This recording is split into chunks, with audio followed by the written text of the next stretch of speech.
Goal, nation's leading institute.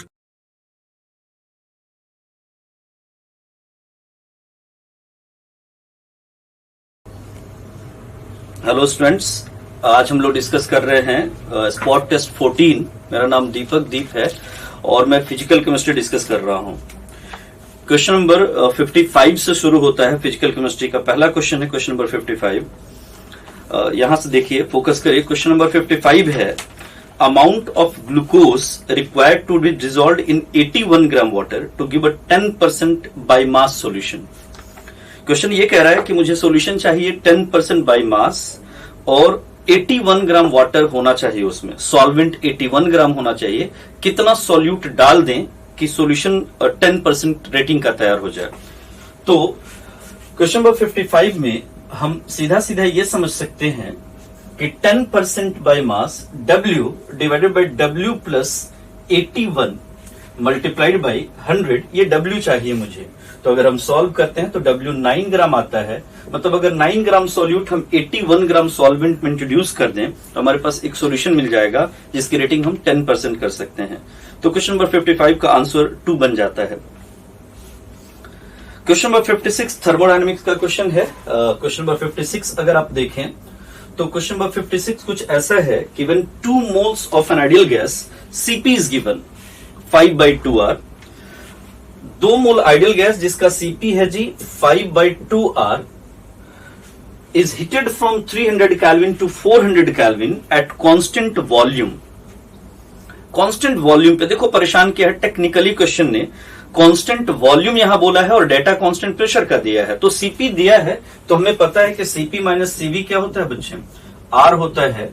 तो हम यहां से Cv निकाल ले रहे हैं। Cv हो जाएगा हमारा 3/2R और at constant volume delta S जो होता है वो NR ln T2/T1 हो जाएगा।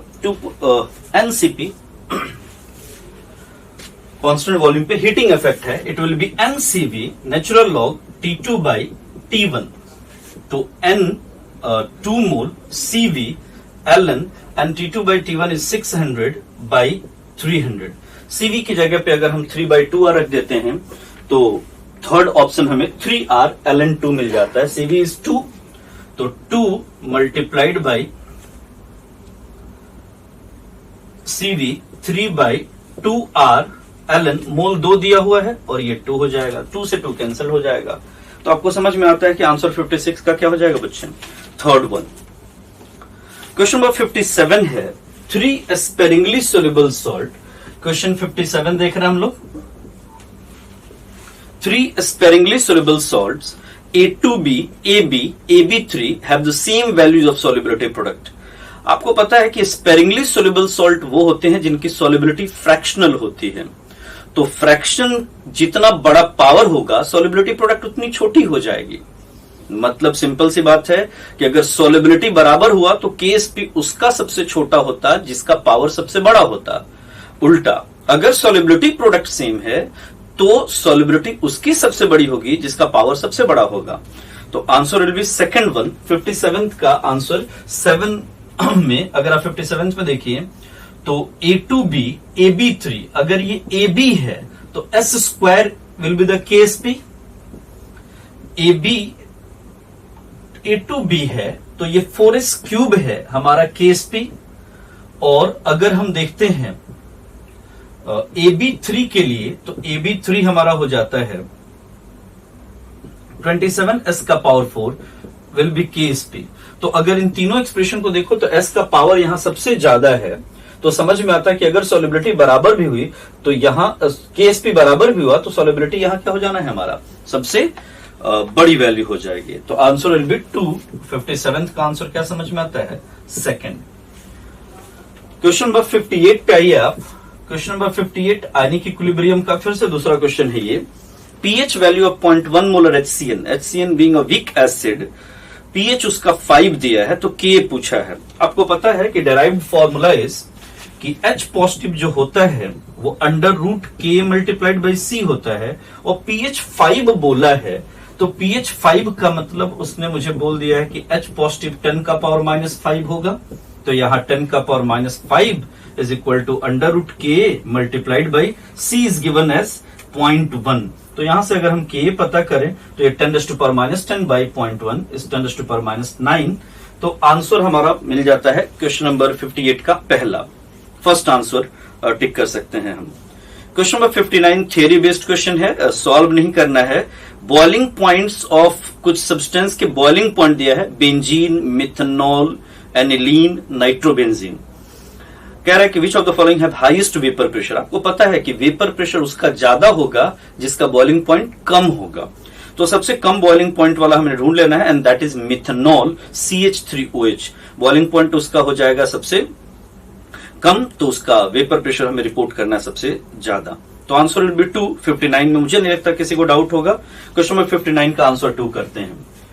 और नेक्स्ट क्वेश्चन, क्वेश्चन नंबर 62 है। 62 में कह रहा है एक रिएक्शन दिया हुआ है H2S plus Cl2 goes to S plus 2H positive plus Cl negative, और इसमें रेट का एक्सप्रेशन दिया है, rate is equal to KCl2 और H2S दोनों का पावर 1।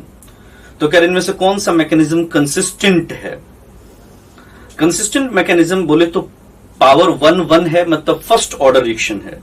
तो अगर हम फर्स्ट मैकेनिज्म को देखें ध्यान से तो Cl2 का पावर 1 और H2S का पावर 1 ही तो आएगा, तो पहला कंसिस्टेंट है। लेकिन सेकंड वाले में देखें तो HS नेगेटिव आ रहा है, तो सेकंड कंसिस्टेंट नहीं हो सकता। तो answer will be first one only, fourth. 62 का फोर्थ आंसर समझ में आता है। Question number 62 answer will be 4, क्योंकि ये जो मैकेनिज्म है यही first order with respect to chlorine with respect to H2S justify कर पाता है। नेक्स्ट क्वेश्चन पे मूव करते हैं। नेक्स्ट क्वेश्चन है हमारा question number 70। The volume of a gas A is thrice than that of B। The compressibility factor of gas A is thrice than that of B at the same temperature. The pressure of gas for equal number of moles. Temperature और mole same कर दिया। Question number 70 अगर आप देखें तो N और T constant कह दिया। हमें पता है Z equal to PV by RT for 1 mole, nRT for n mole. तो ये और ये कांस्टेंट है, ये तो कांस्टेंट है ही। तो Z1 बाई Z2 हमें अप्लाई करना है P1V1 बाई P2V2। और अगर हम ये अप्लाई करते हैं तो देखिए अब ध्यान से क्या है कि volume of gas is thrice that compressibility factor of A। अगर 1 को मैं A कह दूं तो ये Z1 जो है is thrice than of B। तो ये 3Z है, तो ये Z है हमारा। और P1 पूछ रहा है तो P1 बाई P2 के बारे में क्वेश्चन है। V1 बाई V2 के बारे में वो कह रहा है कि volume of gas is thrice, मतलब this is 3V and this is V। तो 3 is cancel by 3, V is V, Z is Z cancel by. तो P1 इज इक्वल टू क्या आ जाता है P2, मतलब P दोनों का बराबर बराबर होगा। क्वेश्चन नंबर 71 अगर आप देखें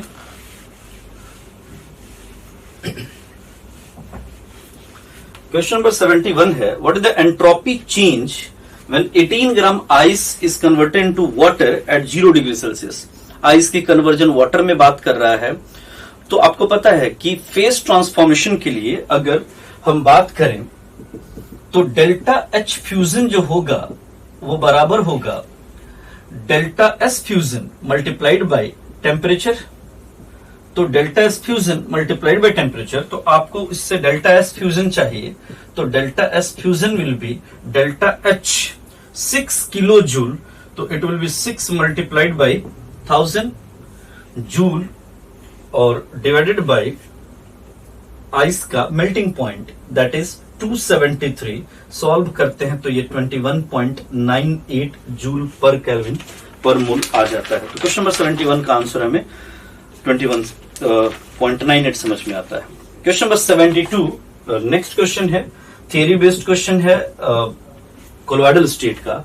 colloidal sols are homogeneous. False statement ढूंढना था और पहला ही स्टेटमेंट तो दिखता है, colloidal state are well defined heterogeneous in nature. तो पहला आंसर तो हमारा गलत हो जाता है। तो 72 का आंसर हमने कर देना है first. Question number 76 is the next question of physical chemistry.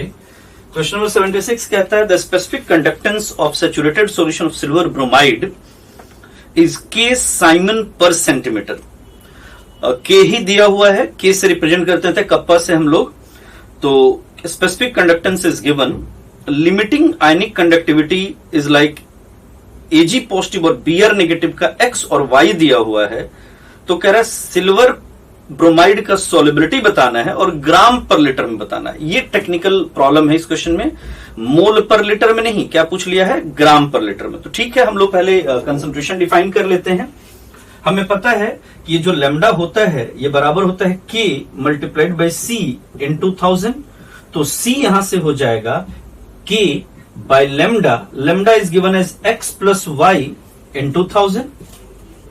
ये आएगा मोल पर लीटर में। ये जो आंसर आ रहा है ये आ रहा है मोल पर लीटर में, वो चाहता है हमसे ग्राम पर लीटर में। तो इसको मोलर मास से मल्टीप्लाई करना होगा and molar mass is given as 188। तो मल्टीप्लाई कर देंगे इसको 188 से, तो वो ग्राम पर लीटर हो जाएगा। तो आंसर आपको 76 का समझ में आ गया होगा, आंसर थर्ड हो जाएगा। क्वेश्चन नंबर 76 के बाद क्वेश्चन नंबर 78 अगर आप देखें तो क्वेश्चन नंबर 78 है आपका सॉलिड स्टेट से। Copper crystallizes in FCC with unit cell length of 361 picometre. आपको पता है रेडियस अगर पूछ रहा है तो रिलेशन है 4r is equal to √2a। तो आपसे ये पूछ रहा है कि आप r बता दीजिए, तो r इज इक्वल टू क्या हो जाएगा, √2a divided by 4, a is given as 361। Solve किया तो आंसर हमको मिल जाएगा इसका 127 पिकोमीटर। क्वेश्चन नंबर 78 का पहला आंसर। क्वेश्चन नंबर 79 है आपका, कह रहा है कि आप बताइए डाइपोल डाइपोल इंटरेक्शन इनमें से किस में होगा। Which of the following mixture has dipole dipole interaction. Simple है जी, ये भी एसीटोन इथेन नाइट्राइल। एसीटोन बोले तो dipole, CH3 C double bond OCH3 dipole है, और इथेन नाइट्राइल बोले तो CH3CN इज अनदर डाइपोल। तो इनके बीच में इंटरेक्शन अगर होगा भी तो डाइपोल डाइपोल इंटरेक्शन होगा। KCl प्लस वाटर, आपको पता है कि KCl जब पानी में जाएगा आयन में कन्वर्ट हो जाएगा, तो आयन डाइपोल फोर्स होगा। Benzene toluene van der Waal London force, CCl4CH2 again van der Waal London force. तो एक ही ऑप्शन बनता है, 79 का आंसर 1 हो जाना है। क्वेश्चन नंबर 84 पे फोकस करिए आप। क्वेश्चन नंबर 84 है, क्वेश्चन नंबर 84 देखिए अगर आप, तो ये कहता है standard electrode potentials of some electrodes are like. ये गिवन है लिथियम का, मैग्नीशियम का, कैल्शियम का, सोडियम का, सबका दिया है reduction potential. Arrange the elements in order of increasing self reducing nature. Self reducing मतलब खुद रिड्यूस होने की प्रोबेबिलिटी। तो ऐसी बात है जिसका रिडक्शन पोटेंशियल ज्यादा होगा वो रिड्यूस करेगा खुद। तो आंसर विल बी सेकंड। 84 का आंसर समझ में आता है, एसआरपी जितना ज्यादा होगा सेल्फ रिड्यूसिंग उतना ज्यादा होगा, रिड्यूसिंग उतना ज्यादा होगा। तो आंसर क्या समझ में आता है इसका, 2। 84 का सेकंड आंसर टिक करते हैं हम लोग। क्वेश्चन नंबर 87 पे आइए। ये एटॉमिक स्ट्रक्चर से बिलोंग करता हुआ क्वेश्चन है। What will be wavelength of a ball of mass 0.1 kilogram moving with velocity of 10 meter per second?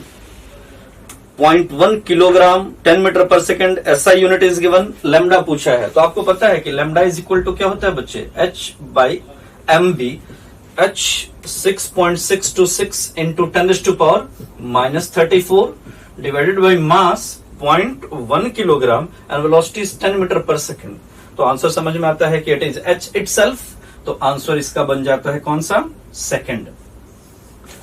Question number 89 is the next question. Question number 89 है हमारा, find out the value of equilibrium constant for the following reaction. Reaction is given, delta G given, तो reaction important नहीं रहा, delta G use करिए। Delta G not जो होता है वो -2.303 RT log K हो जाता है। तो यूज कर लेते हैं इसको। ये डेल्टा जी दिया है हमारा -13.6 kilo joule. -2.303 into 8.314 into 10⁻³ and R is 10⁻³ लेने का पर्पस है कि किलो जूल में होना चाहिए, it should be in kilo joule, और लॉग की, तो ये हमको चाहिए, लॉग के निकल जाएगा तो आंसर विल बी थर्ड। आप सॉल्व करते हैं तो इसका आंसर हमको थर्ड मिल जाता है। Next question is question number 96। Solid state का एक थ्योरी बेस्ड क्वेश्चन है ये। Missing one of the cation and अनायन from crystal lattice is called. आपको पता है कि अगर equal number of cations equal number of anions missing है लैटिस साइड से, तो ऐसे डिफेक्ट को हम शॉर्टकी डिफेक्ट कहते हैं। स्टोइकोमेट्रिक डिफेक्ट का एग्जांपल दो होता था, एक शॉर्टकी और एक फ्रैंकल। तो शॉर्टकी डिफेक्ट में जितने कैटायन उतने ही अनायन अपने लैटिस साइड से गायब होते हैं। तो 96 मुझे लगता है हर बच्चे को आता होगा, थर्ड आंसर टिक करना चाहिए। Question number 98। क्वेश्चन नंबर 98 देखिए, फिर से एटॉमिक स्ट्रक्चर का एक क्वेश्चन है। Question number 98।